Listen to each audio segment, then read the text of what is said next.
Hey, how y'all doing? This is Hunt 919 Truth Sports coming to you with another segment. So I'm gonna go ahead and get right into it.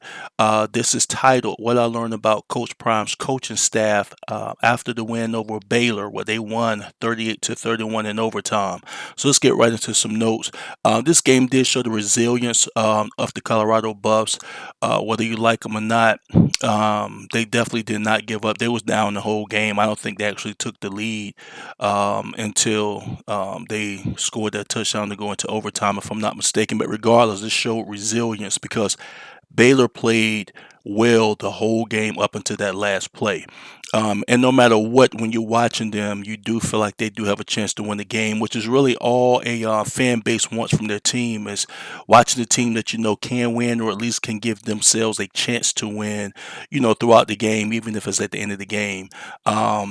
This game also showed that the defense will keep you in the game. The Colorado Buffs defense will keep you in the game. The first four games of the season, they have shown that. So you have to give those kids credit on that side of the ball. I will also tell you this: all of their games will probably be this close the rest of the season. It is what it is. Travis Hunter, at this point in time, with them being 3-1, and with all that he's done, the possessions that he's or the amount of plays that he plays on both sides of the ball, there's no question he should be the number one guy on the Heisman's list. I don't know why he isn't, or if he is, or if he's not, but he definitely should be.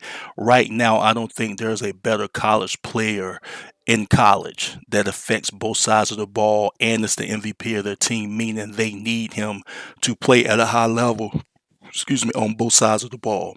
So congratulations to him. That's how highly I think of him. And for the first time in the last 2 years, they actually have more rushes than they do passes. 42 rushes to 41 passes. Now it's kind of misconceiving because I think it's 12 rushes that was done by Shador, and I like to count the rushes just from the running backs. So Shador ran the ball a lot too. But at least in the stat sheet, 42-41, and I've been covering them for a while, and that's about the first time in the last 2 years they've done that. I can't recall if they've done that at Jackson State or not. So let's get right into the offense, which is led by Pat Shermer and Phil Loadholt. It looked like Shermer had more control over the offense this time because of the run pass ratio, which is more looks like a college game or even an NFL game. The ratio, as I just told you, is 42 runs to 41 passes, and because of that, the offense looked balanced. They didn't look so predictable as they always look. Shador was sacked 8 times, which is bad.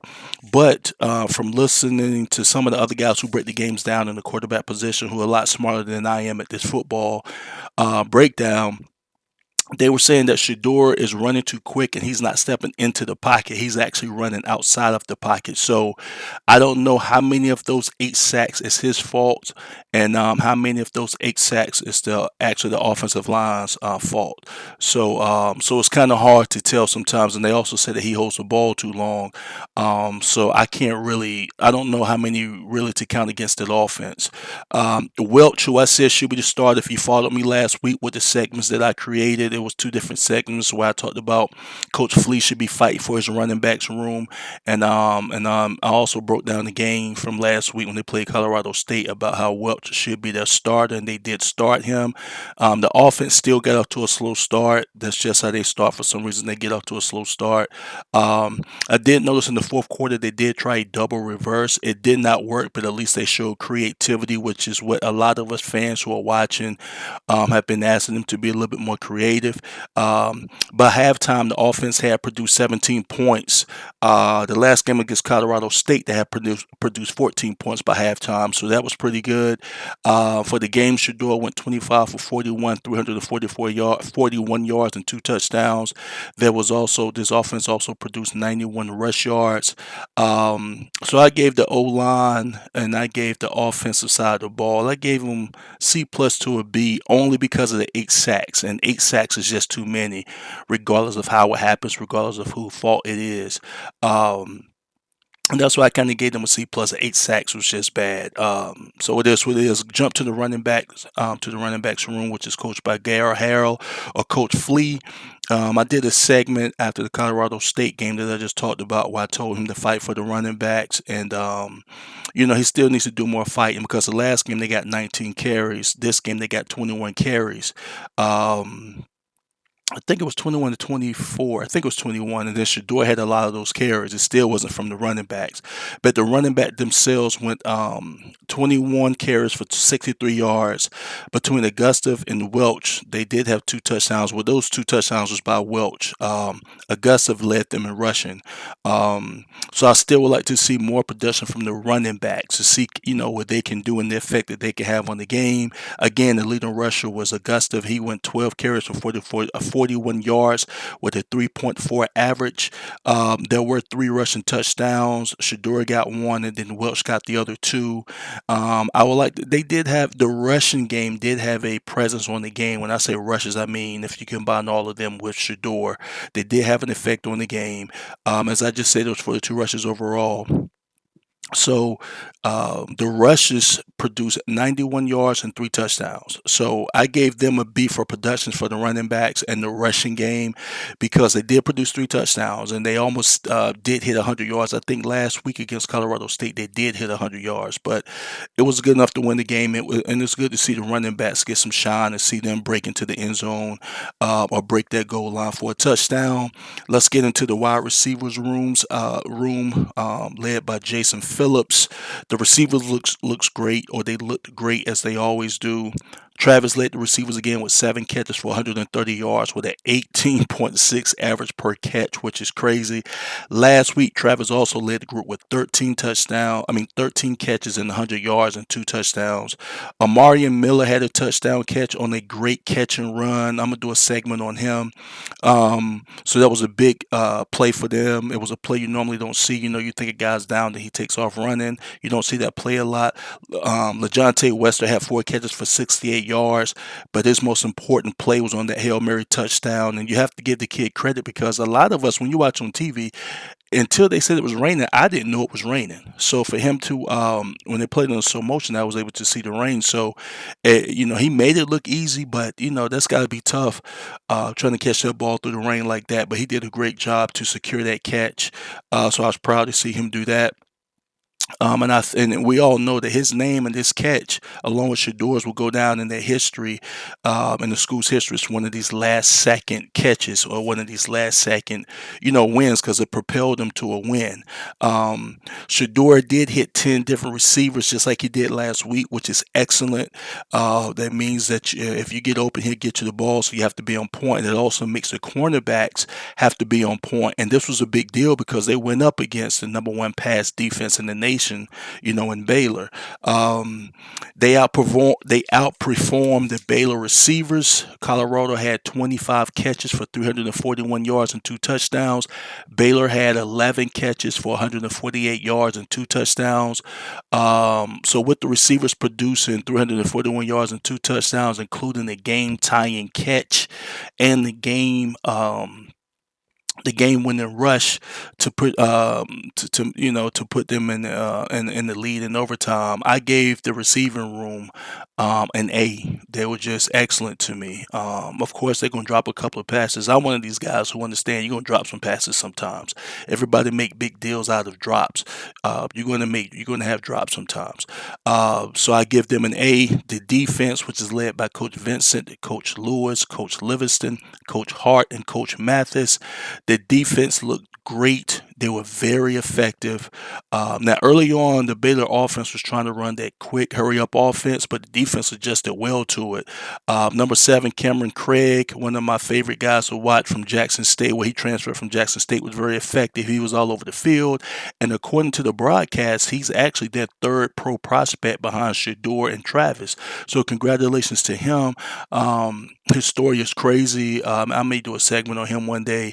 Um, He played great. He was all over the field. No, 35 BJ Green looked very good. He stood out to me. Then they did give up a diving catch in the second quarter by number 4 Baldwin, and I only brought that up because it was a great catch. It was a great pass, great catch, a diving catch into the end zone. So they did give that up. 99 Shane Coates did get a sack, but he was all over the field.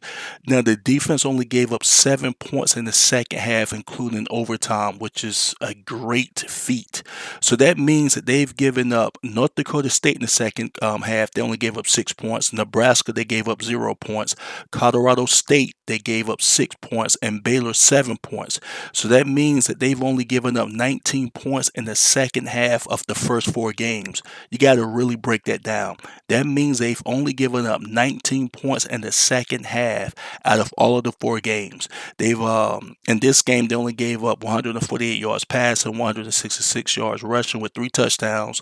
But with their production and with them stopping Baylor or preventing them from scoring in the second half, including overtime, I gave them a B plus.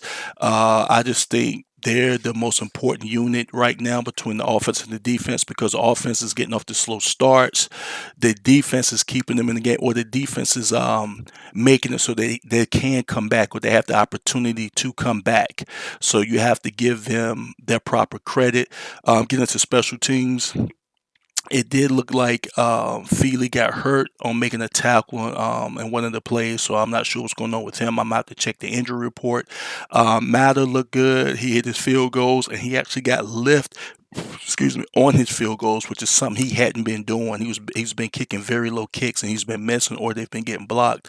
Now, the special teams did give up 119 total points and 1 touchdown. 100 came from one guy on a 100-yard kickoff return. His name was Jamal Bell. Last week I gave them a D because of how the kicking game was terrible. So this week I have to give them an F because Coach Prime even said they were terrible, and they gave up 119 on special teams, and that normally means you probably going to lose that game. And they almost did. It took a miracle catch and play for them to win that game. So the kicking team or the special teams is struggling like they did last year. They got rid of their special teams coach, so I'm sure he's under fire now. So they have some work to do. So the players of the game, I gave it to Shador because of his ability to make something happen when the odds are against him. Like him or not, like his style or not, or the way he brags, whatever it is he does, the guy can play football. Travis he's also a player of the game for having his first straight 100-yard game. He also made a walk-off tackle or fumble for the win. And just overall effect between both sides of the ball. Ajante, for the catch he made to put them in overtime, to fight through the rain, etc. As I talked about, the defense also deserves player of the game nomination because the defensive side of the ball with the players and the coaches, the adjustments that they make after halftime is tremendous. Again, they held Baylor to 7 second half points. Amari Miller came in. He doesn't play a lot, but when he comes in, he's obviously focused. He had 2 catches. He scored a touchdown. He made something happen. So, excuse me, those are my players of the game. It was a great game to watch. I did have them winning that game. I had them beating Baylor. I also had Colorado already at 3-1. So right now they're going exactly how I thought they would. And it's hard to win a football game, and for them to pour that out under the conditions and the situations that they put themselves in, you have to, tilt your head, your hat to them. So again, the players of the game was Shador Sanders, Travis Hunter, LaJonte, the defense and the defensive coaches, and Amari Miller. It's been Hunt 919, Truth Sports. Ride with me.